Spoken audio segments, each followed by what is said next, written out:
দূর আম্মু, এখানে কই যে বিয়ে দিছো, এরা তো কাজ করতে করতে খাটাইতে খাটাইতে আমার মারে ফেলতেছে। বাড়ির বউ যেন মানুষ না, মানে এত এক্সপেকটেশন এদের আমার কাছ থেকে।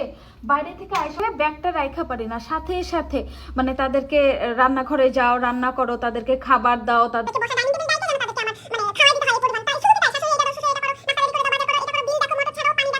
মানে কাজ করতে করতে করতে করতে আমি অস্থির হয়ে গেছি। আমার আর ভাল লাগতেছে না এখানে। থাক, আমার কথা বাদ দাও। তুমি কি করো?